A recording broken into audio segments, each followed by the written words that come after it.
bonjour à toutes, bonjour à tous, bienvenue sur Cocorico MMA. On se retrouve aujourd'hui pour une vidéo un petit peu particulière comme vous avez pu le voir. Ce n'est pas une analyse, ni un prono, ni un débrief d'événements. On va faire aujourd'hui les 10 combats qu'on aimerait bien voir en 2023. Bon, d'ailleurs, dites-moi dans les commentaires ce que vous aimeriez bien voir pour l'année prochaine. Mais c'est vrai que là, l'année 2022 a été belle. Au niveau des combats. Après, c'est vrai que dites-moi ce que vous en pensez, mais moi, au niveau de 2021, j'avais préféré.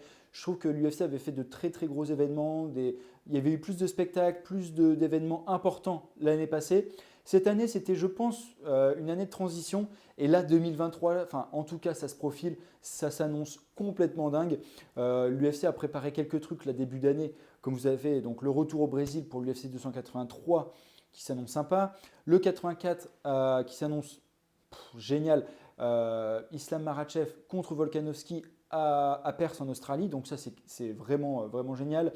On a le 285 et 286 pardon, consécutivement sur 2 semaines. Donc deux événements numérotés au mois de mars. Donc franchement, ça s'annonce complètement dingue.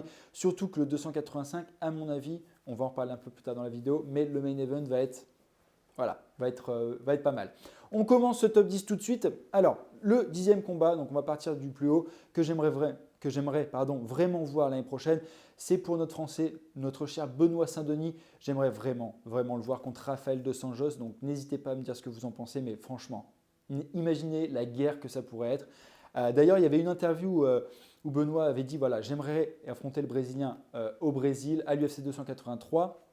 Bon, je pense que ça fait encore un peu tôt pour sa carrière, pour lui, parce qu'il est encore assez nouveau au sein de l'UFC. D'ailleurs, là, il a été booké. Donc voilà, j'aimerais vraiment qu'il book Benoît Saint-Denis contre Rafael dos Anjos d'ici juillet ou août du mois de l'année prochaine, pardon. Imaginez ça, franchement, ça peut être une guerre des enfers, ça peut être absolument génial. Et puis voilà, ça mettrait notre Français, notre cher Benoît Saint-Denis au devant de la scène. Et franchement, ça ferait plaisir. Et puis en plus, voilà, je pense que techniquement parlant, c'est vraiment un très très gros step-up pour le Français. Et puis ça lui donne une certaine image. Donc voilà, je pense que ça serait absolument génial. Donc ça, c'était pour le top 10. Enfin, c'était le 10e. Pour le 9e, donc là, il s'agit d'un combat en featherweight que j'aimerais bien voir. Pour le titre des featherweights, ce serait Arnold Allen contre Alexander Volkanovski. Alors là, c'est pareil, franchement, quelle guerre ça pourrait être. Allen, c'est vrai qu'il a eu plutôt une belle année. Là, il avait montré de belles choses contre Dan Hooker. Il a eu son combat récemment qui s'est terminé contre Calvin Kattar, qui s'est terminé par blessure, malheureusement. Mais c'est vrai que là, je pense qu'il va devoir faire un fight encore avant d'avoir sa chance au titre. Surtout que là, l'UFC a booké, vous savez, le titre intérimaire des featherweight entre Emmett et Yair Rodriguez pour l'intérimaire. Et le gagnant de ce combat-là va prendre Volkanovski. Donc c'est vrai qu'il y aura forcément ce combat-là avant. Je pense que Volkanovski va s'imposer contre l'un ou contre l'autre, à mon avis. Et ensuite, j'aimerais bien que Arnold Allen ait eu le temps de prendre une victoire dans ce temps-là, dans cette période-là, et après rencontre avec le champion. Et alors là, je pense que ça peut faire des étincelles. Je ne sais pas s'il aura le niveau pour aller vraiment chercher la ceinture. Pour l'instant, je pense que c'est encore un peu tôt. Mais s'il arrive à créer un petit peu d'incertitude en pied-point, notamment en striking contre Volkanovski, je pense que le combat va être absolument dingue. Et puis, en plus, c'est un Anglais. Donc, franchement, je pense que s'ils peuvent faire ça en Angleterre, ça serait absolument génial. Donc, le 8e. Alors, le 8e, ça serait un combat revanche. On l'a déjà vu, ça serait Islam Makhachev contre Charles Oliveira, numéro 2. Alors là, je pense que je vais me faire un peu défoncer dans les commentaires. On va me dire, tu fais chier, on a déjà vu ce combat. On a vu qu'Islam Makhachev était 10 fois plus fort. Enfin, il a roulé sur Charles Oliveira. Je sais que le combat était quasiment à sens unique. C'est vrai, Islam Makhachev a montré de très belles choses. Il a réussi à soumettre en plus le champion. Donc je sais, mais je pense que franchement l'UFC pourrait organiser une revanche. Je pense que ça serait vraiment beau. Charles Oliveira, moi je le trouve toujours aussi spectaculaire. J'espère que ce n'est pas le début de la fin pour Charles Oliveira. J'espère pas parce que c'est vrai que on voit, il s'est vraiment incliné et puis par soumission en plus en grappling, donc qui est son domaine à l'UFC 280. Et je me dis, j'espère qu'il va avoir une chance au titre pour prouver qu'il est encore là. Après, je ne sais pas s'il arrivera à prendre la victoire contre Islam Makhachev. Mais bon, il y a peut-être moyen. Donc, à voir. En tout cas, c'est un combat, moi, personnellement, qui me branche à mort. Donc, n'hésitez pas à me mettre dans les commentaires ce que vous en pensez. Mais je pense que l'UFC a la place pour organiser une revanche, il n'y aurait aucun problème. Numéro 7. Alors là, c'est pareil. Bon, je vous promets, hein, c'est une revanche encore, mais franchement, là, c'est pareil, c'était pépite. Adesanya contre Pereira 2. Alors franchement, c'est un combat que j'aimerais bien revoir en 2023, surtout que à l'UFC 281, le combat avait été épique. De très très belles choses avaient été montrées des deux côtés. Après, Adesanya, je trouve qu'il a montré de très très belles choses. Malheureusement, il s'est incliné au dernier round après avoir quand même montré de très belles choses sur le 2, 3 et 4e round. Je pense qu'il y a la place. Il y a la place vraiment pour une victoire. C'est vrai qu'à chaque fois, c'est ça qui est terrible avec ce combat, c'est que Adesanya passe à rien d'avoir la victoire. Et après, il s'incline au deuxième combat en kickboxing. Il avait vraiment sonné très fort Pereira. Et puis après, il s'était pris une gauche des enfers et donc il s'était écroulé. Là, c'est pareil. Sur le buzzer du premier round, il arrive à mettre un knockdown énorme sur le Brésilien qui est quasiment en train de tomber. Et il revient. Le Brésilien revient des enfers. Donc franchement, il est vraiment très chaud, Alex Pereira. Et franchement, c'est un combat que j'aimerais bien revoir. Et puis de plus, je pense qu'Israël Adesanya mérite. Ça, c'est pareil. Je pense qu'il y en a qui vont critiquer, mais franchement, Adesanya, on peut dire ce qu'il veut. Il a été un champion ultra dominant. Il a nettoyé toute la catégorie. Et voilà, moi, je trouve qu'il mérite, rien que pour ça, il mérite le combat numéro 2. Et donc, je pense que l'UFC, d'ailleurs, va potentiellement le faire. Je pense qu'ils vont privilégier ça plutôt que de le refaire combattre, par exemple, contre Nassourdine, éventuellement. Je pense qu'ils vont, ils vont privilégier un combat retour. Et je pense que ça peut nous offrir déjà un beau spectacle. Surtout que, bon, le premier fight a été absolument dingue. Donc, le deuxième, il n'y a pas de raison qu'il soit pas intéressant. Et puis, de plus, s'il y a autant de rebondissements, pourquoi pas. Maintenant, on passe au numéro 6. Alors là, c'est un combat, on en a parlé il y a 6-7 mois, qui potentiellement pouvait se faire. Franchement, j'aurais trop voulu que ça se fasse. Colby Covington contre Dustin Poirier. Là, franchement, moi, je suis absolument épais pour ce combat. J'aimerais bien que Dustin Poirier monte en catégorie chez les lightweight. Parce que c'est vrai que là, je pense que ça va être compliqué d'aller chercher une ceinture en lightweight. Il y a Islam Makhachev qui est là, qui est là. Et donc, je pense qu'il arrive. Je pense s'il y a un combat qui est organisé, je pense que malheureusement, il s'inclinerait une nouvelle fois au titre. J'ai pas envie que ça arrive. J'ai envie de Dustin Poirier. Bon, là, déjà, il avait fait ses 2 combats contre McGregor, donc il est bien pour le reste de sa vie. Enfin, je pense qu'il a pris 5-6 millions à chaque fois, donc il est absolument bien. Là, il a son combat contre Chandler, apparemment, c'est pareil. Il a été rincé par l'UFC. Donc, je pense qu'il est plutôt confortable. Et je pense que vu qu'il sait qu'il n'aura peut-être pas la ceinture, peut-être je pense qu'il devrait accepter ces combats un peu fun, un peu de prise de risque, un peu différent. Et là, contre Colby, franchement, ça peut être un fight de ouf. Surtout en welter. Après Colby, on sait que c'est un danger quand même. Il a une lutte extraordinaire, il a un cardio à toute épreuve. Je pense qu'il pourrait être booké sur 10 rounds, ce mec-là, il serait encore là. Il est exceptionnel. Et puis Dustin Poirier, c'est pareil. Lui, il a un striking qui est, à mon avis, peut-être un des plus évolués à l'UFC. En tout cas, dans sa catégorie, c'est le meilleur striker, ça c'est absolument certain. Et donc voilà, Colby Covington, Dustin Poirier en 5 rounds, par exemple en main event, en welterweight. Alors moi, je signe tout de suite et tous les jours. Il n'y a aucun problème. Et je pense que d'ailleurs, ça nous ferait une très très belle guerre. Les deux hommes s'étaient chauffés parce qu'apparemment, ils s'entraînaient ensemble avant. Et les deux hommes s'étaient chauffés, ils s'étaient pris la tête, etc. Il y avait eu un petit peu de build-up. Et puis c'était retombé. Malheureusement, rien n'avait été signé. Là, en plus, Colby, on ne l'entend absolument pas en ce moment. Donc voilà, on sait qu'il y avait eu des problèmes de son côté avec la justice, avec la bagarre qu'il y avait eu avec Rory Masvidal. Donc pour l'instant, on ne l'entend plus du tout. Il est absolument silencieux. Au contraire de son habitude sur les réseaux sociaux. Et donc voilà, on attend de voir contre qui il va revenir. Ça c'est pour le plus bas dans le top. 5e, alors là ça devient du très très sérieux. Alex Pereira contre Jiri Prochazka chez les light heavyweight. Alors là, dites-moi dans les commentaires si vous êtes hypé par ce combat, mais c'est vrai que vu la carrure du Brésilien, vu la carrure de Alex Pereira, c'est potentiellement le prochain double champ et peut-être, alors là je dis peut-être triple champ, mais c'est avec des gros guillemets.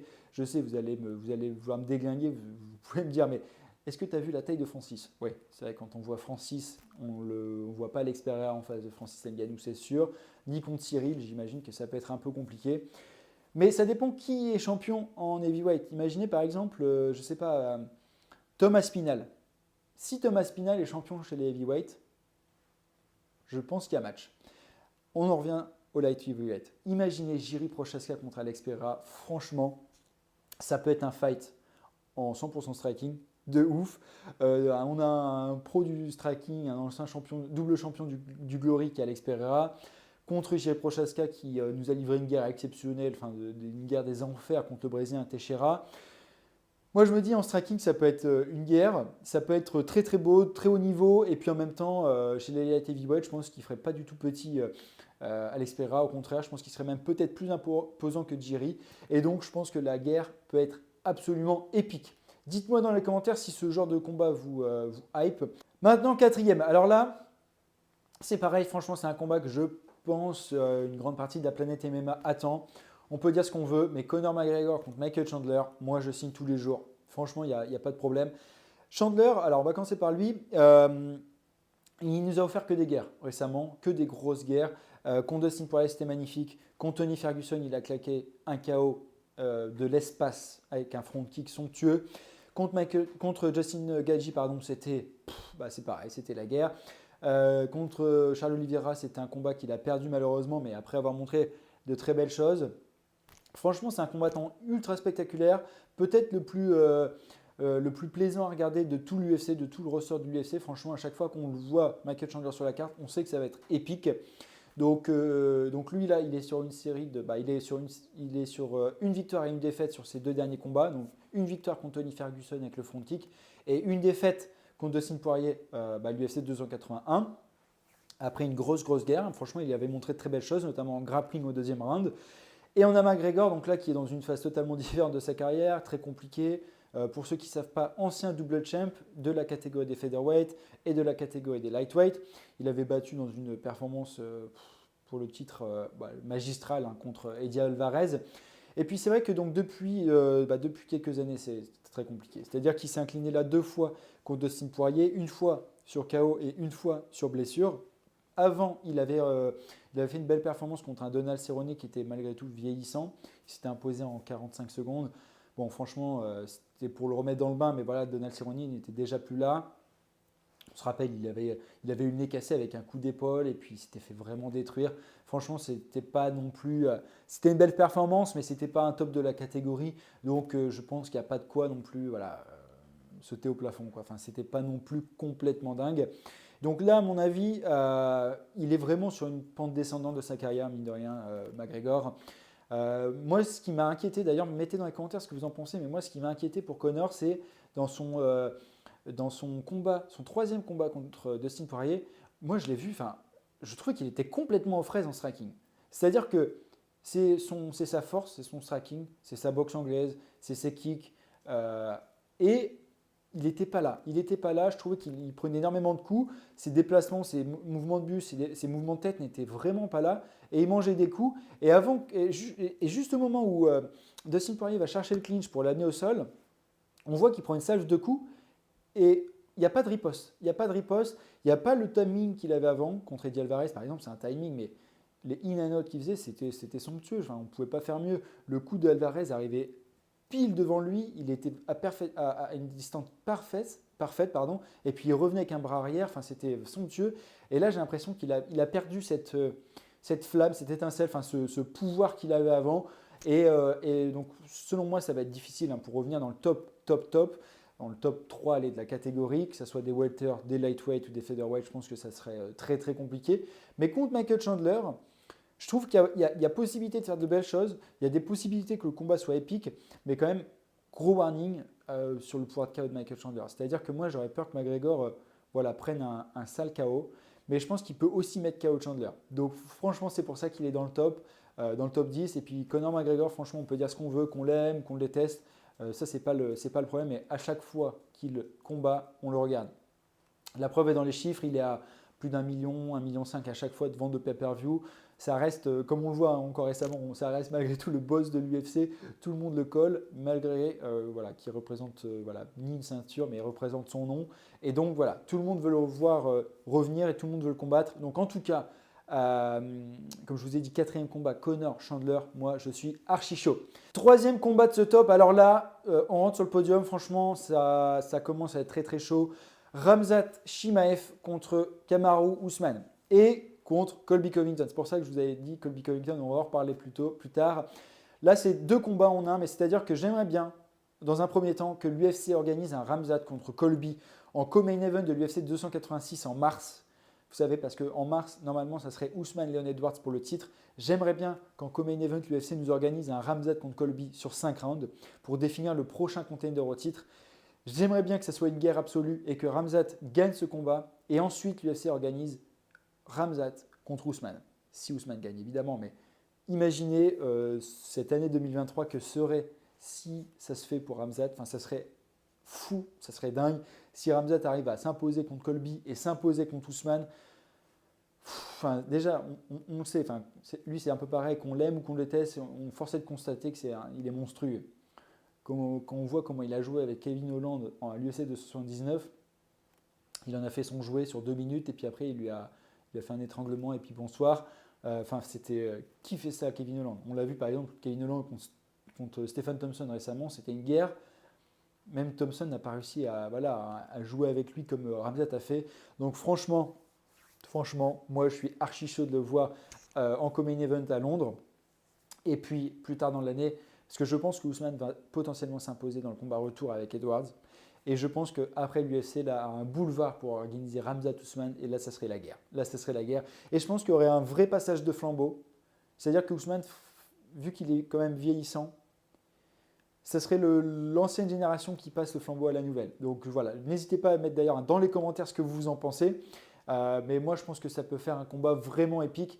Et puis ça ferait une belle année pour notre cher Khamzat Chimaev. Numéro 2. Alors là, Cocorico, on va parler de notre cher Cyril Gane. Franchement, je ne pouvais pas ne pas le mettre dans ce top. C'est pareil, franchement, on l'aime. Hein. Cyril Gane, on a envie de le revoir très très rapidement dans l'octogone. J'aimerais bien un combat contre Francis Ngannou numéro 2. Ou évidemment, parce que ça dépendra du combat qui s'annonce épique des poids lourds, John Jones et Ngannou. Mais si on a l'occasion de voir Cyril combattre l'année prochaine contre l'un des deux, que ce soit John Jones ou Francis, franchement, ça serait magnifique. Ça serait magnifique. En plus, Cyril, là, je trouve qu'il est… Voilà, on voit, il a bien rebondi depuis sa défaite contre Francis. Il a repris la victoire contre Tai Tuivasa dans un spectacle à l'UFC Paris qui était épique. D'ailleurs, je vous ai fait un top 5 des événements de 2022. Je vous le mets juste là. Comme ça, n'hésitez pas à les voir. Hein, ça fait toujours plaisir. Et puis donc, comme je vous dis, Francis en plus, voilà, là il s'était imposé comme un réel champion. S'il gagne contre John Jones, franchement, là il va être en lumière et puis il va être considéré comme un des plus grands poids lourds de l'histoire. Donc Cyril gagne, Francis Ngannou 2, moi je signe tous les jours. Et puis contre John Jones, est-ce qu'il y a besoin de dire plus que ça? John Jones, Cyril, qui ne signe pas? Absolument tout le monde à mon avis. Donc voilà, je pense que ce combat-là pour le titre en 5 rounds à Las Vegas d'ici fin 2023, il y a moyen. Premier combat de ce top 10. Alors là, c'est pareil, on est un peu sur la même vibe. Francis Ngannou, John Jones. Évidemment, qui n'a pas envie de voir ce combat? Franchement, ça serait selon moi le combat d'année 2023, même s'il n'est pas encore signé, même si on ne sait pas encore toutes les cartes de 2023. Est-ce que ça ne serait pas la carte de l'année déjà? Enfin, je veux dire, le champion light heavyweight, peut-être le plus grand combattant de tous les temps, qui vient chercher le monstre qui est Francis Ngannou dans sa catégorie en heavyweight, alors qu'il n'a pas combattu depuis 2 ans et demi, je crois. Enfin, c'est complètement dingue. Et puis Francis qui a montré de très belles choses contre Cyril. Il avait montré de superbes choses contre Stipe Miocic. Vous savez, il était beaucoup plus patient, très très fort en lutte défensive. Une boxe qui n'est plus approuvée. Et je pense que ce combat peut être absolument somptueux. Je pense aussi que ça va être dur pour John Jones. Hein, je ne vous le cache pas. Je ne fais pas mon analyse, je ne fais pas mon pronostic là comme ça. Mais comme ça, à froid, je pense que ça s'annonce un peu compliqué pour John Jones, malgré qu'il ait cette expérience, cette allonge, cette technique, ce fight IQ qui est au-dessus de tout le monde. Je pense que naturellement, il y a une telle différence physique qu'une fois dans l'octogone, on va avoir un… D'ailleurs, je ne sais pas si le combat serait épique. Hein. Je ne sais même pas si le combat serait épique. Je pense que Francis chercherait peut-être à fermer cette distance face à John Jones, le coller à la cage, le travailler à la cage, ensuite l'amener en grappling et puis là faire un travail de destruction au sol. Moi, je vois bien le truc comme ça. Je ne sais pas si le combat serait vraiment une guerre sur 5 rounds, Mais en tout cas, selon moi, ça s'annonce compliqué pour John Jones.